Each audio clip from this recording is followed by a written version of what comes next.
Hello বন্ধুরা, আমি পূজা আজকে নিয়ে চলে এসেছি আর একটা নতুন ব্লগ। তোমরা আগের ব্লগে দেখেছো নিশ্চয়ই যে আমরা তারাপীঠে গিয়েছি এবং তারাপীঠে মাকে খুব সুন্দরভাবে পুজো দিয়েছিলাম। আজকে তারাপীঠকে বিদায় জানানোর পালা। আমরা আজকে কোথায় যাচ্ছি এবং কি কি করছি সেটাই থাকবে আজকের ব্লগে। অবশ্যই দেখো কিন্তু ব্লগটা, একদম স্কিপ করো না। এখন আমরা যাচ্ছি কঙ্কালীতলায়। তারাপীঠ থেকে কঙ্কালীতলার দূরত্ব 64.1 কিলোমিটার। সময় লাগবে আনুমানিক 2 ঘন্টা মতো। দুই দিকে ধান ক্ষেত আর মাটির বাড়ি, মাঝখান দিয়ে আমরা চলেছি আমাদের গন্তব্যে। এত সুন্দর রাস্তা দেখে তো আমরা পুরো মোহিত হয়ে যাচ্ছি। অনেকটা পথ যেতে হবে, তাই আমরা সবাই ঠিক করলাম একটু কিছু খেয়েই। বৃষ্টি মাথায় নিয়ে এসেছিলাম, ভেবেছিলাম এখানে এসে হয়তো বৃষ্টি কমে যাবে, কিন্তু না, দেখো আকাশের মুখ আজও ভার। মুড়ি ঘুগনি কিন্তু দারুণ খেতে ছিল, আর সঙ্গে ছিল বেগুনি, খুবই টেস্টি ছিল। এখানে যেহেতু একটু গ্রামের দিক, এখানে মুড়ি ঘুগনিটা কিন্তু বেশি চলে, সেটাই দেখলাম। তো আমার হাজবেন্ড তো আজকে খুবই খুশি, ওর এটা প্রিয় খাবার, ও মুড়ি খেতে ভীষণ ভালোবাসে। খাওয়া দাওয়ার পর্ব শেষ করে আবার আমরা চললাম আমাদের গন্তব্যের পথে। আর দেখো কি সুন্দর ধানের ক্ষেত, চোখটা যেন জুড়িয়ে যাচ্ছে। এত সবুজ তো আমাদের কলকাতায় দেখা যায় না, তাই জন্য একটু গ্রামের দিকে আসলে মনটা কেমন যেন ভালো ভালো হয়ে যায়। আর সত্যি এত সবুজ তো আমাদের এখানে আর নেই, তাই না বলো? বীরভূমে বন্যা পরিস্থিতি ভয়াবহ আকার ধারণ করেছে, তোমাদের এটা আমি আগের ব্লগেই বলেছি। তো আমরা এত কিছু জানতাম না। সারা বছর প্রায় ময়ূরাক্ষী নদীতে জল থাকে না বললেই চলে, তো ওই রাস্তা দিয়েই গাড়ি যাতায়াত করে। তো সেই রাস্তা আজকে পুরো বন্ধ, দেখতেই পাচ্ছ নদীর জল পুরো একদম বেড়ে গেছে। তো এই রাস্তা দিয়ে আমাদের আর আজকে যাওয়া হবে না। তো আমাদের সবার তো মাথায় হাত, কারণ যেই রাস্তাটা আছে সেই রাস্তা দিয়ে যেতে গেলে প্রায় ডবল সময় আমাদের লেগে যাবে। এখানে দেখো এনাদের একটা দোকান ছিল, সেটা ভেঙে গেছে। তো এরকম অনেক ক্ষয়ক্ষতি কিন্তু এদিকে হয়েছে, সেটা দেখলাম চোখের সামনে। এরকম ভাবে চোখের সামনে বন্যা পরিস্থিতি আগে কখনো দেখিনি। আর এখানে আবার দেখলাম এক জায়গায় মাছ ধরাও চলছে, আর জল দেখেছো কত জল হয়ে গেছে। তো এই রাস্তা দিয়ে সোজাই আমরা পার হয়ে যেতাম ওই পারে, তো সেইটা আজকে আর যাওয়া হবে না। আর ওই পাশে যে ব্রিজটা দেখছো, ওই ব্রিজটাও কিন্তু এখনো তৈরি হয়নি, অনেক সময় লাগবে। এই ব্রিজটা যখন হয়ে যাবে অনেক সুবিধা হবে, কারণ তখন জল জমুক আর যাই হোক, এই পাশ দিয়ে তো আর কাউকে যেতে হবে না, তো ওপর দিয়েই সবাই যাবে। কিন্তু আমাদের আজকে ভোগান্তির শেষ নেই গো, কখন পৌঁছাবো আমরা কিছুই বুঝতে পারছি না। চারিদিকে দেখে তো খারাপ লাগছেই, কিন্তু আমরা অনেকক্ষণ বেরিয়েওছি, অনেকটা পথ চলেও এসেছি, আর ভেবেছিলাম কিছুক্ষণের মধ্যে পৌঁছে যাব, কিন্তু না, সেটা আর হলো না। অগত্যা কিছু আর করার নেই, আমাদের যেতে হবে ওই দূরের রাস্তা দিয়ে। আর ওখানে যেতে গিয়েই দেখছি রাস্তা তো প্রায় জলেই ডুবে গেছে। আমার কর্তামশাই বলছে এর থেকে যদি বেশি জল জমতো তাহলে আর আজকে আমাদের বাড়ি ফেরা হতো না।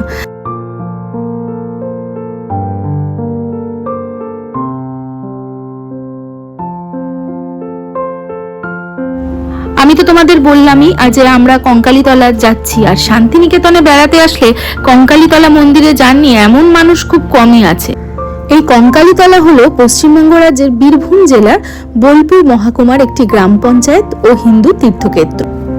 গুপ্ত তন্ত্র সাধনার জন্য প্রসিদ্ধ এই কঙ্কালীতলা।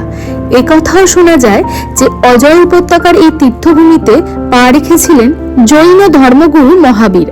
আজও লক্ষ লক্ষ দর্শনার্থী আসেন কঙ্কালীতলায় পুণ্যলাভের আশায়।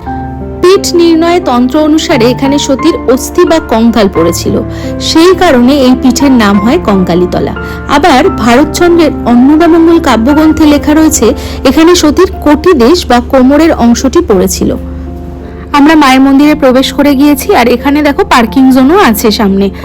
প্রবল বন্যার জন্য কোপাই নদী প্লাবিত হয়ে মায়ের মন্দির প্রাঙ্গণ পুরোপুরি জলে নিমজ্জিত হয়ে গেছে। এই দেখে তো সবার মন খুব খারাপ, মাকে তো তাহলে দর্শন করা যাবে না, আর পুরোপুরি দরজা এখানে বন্ধ মায়ের।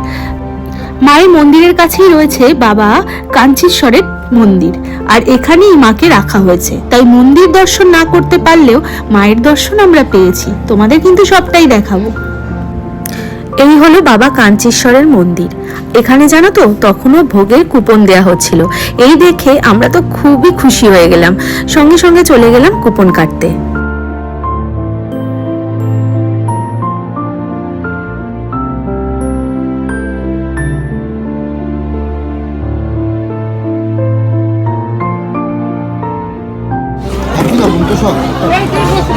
কত করে?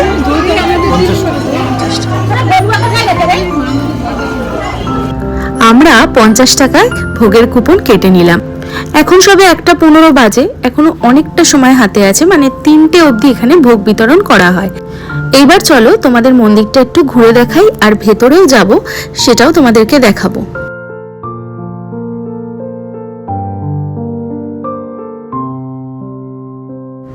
কঙ্কালীতলায় মায়ের কিন্তু কোনো মূর্তি নেই, এখানে কিন্তু মাকে দেখো, এই যে ছবির মধ্যে মা, এখানে এটাই কিন্তু পূজা করা হয়।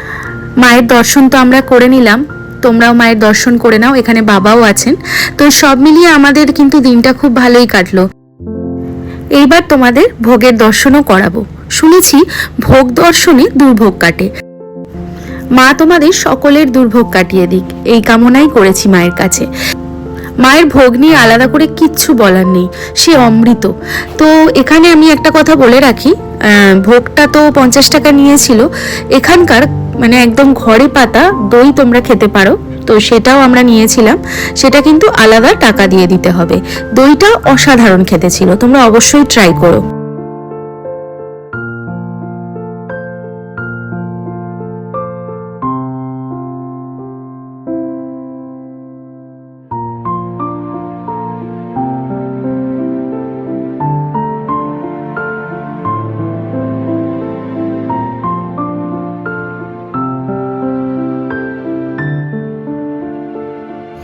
ঠাকুর দর্শন করে ভোগ খেয়ে আমরা আমাদের নেক্সট ডেস্টিনেশনের উদ্দেশ্যে বেরিয়ে পড়লাম। এইবার আমরা যাব সোনাঝুরির হাটে। কঙ্কালীতলা থেকে সোনাঝুরির হাটের দূরত্ব 8 কিলোমিটার, সময় লাগবে ওই আধা ঘন্টা মতো। আর শান্তিনিকেতন থেকে প্রায় 1.5 কিলোমিটার দূরে অবস্থিত এই সোনাঝুরির হাট। নিকটতম রেলওয়ে স্টেশন হলো প্রান্তিক রেলওয়ে স্টেশন।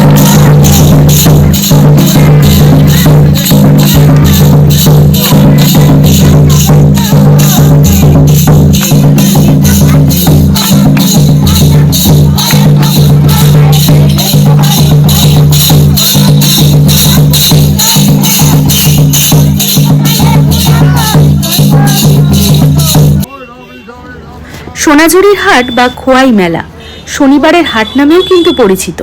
খোয়াই মেলা এখন বাঙালি সংস্কৃতির অংশ হয়ে উঠেছে এবং 20 বছরেরও বেশি সময় ধরে মেলাটি হয়ে আসছে।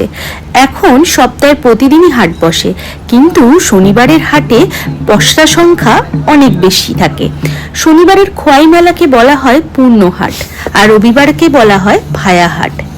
এই খোয়াই মেলার লাল মাটিতে কোনো আচ্ছাদিত স্টল ছাড়াই একটি উন্মুক্ত মেলা।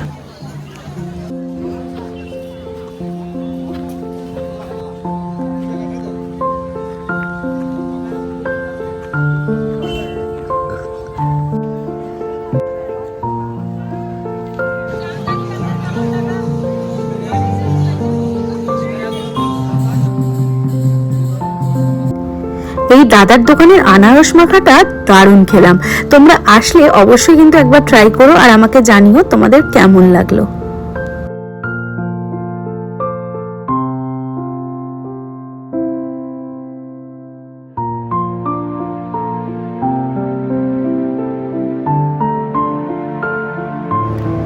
মেলাটি পুরো শাল, সেগুন, ইউক্যালিপটাস গাছ দ্বারা বেষ্টিত।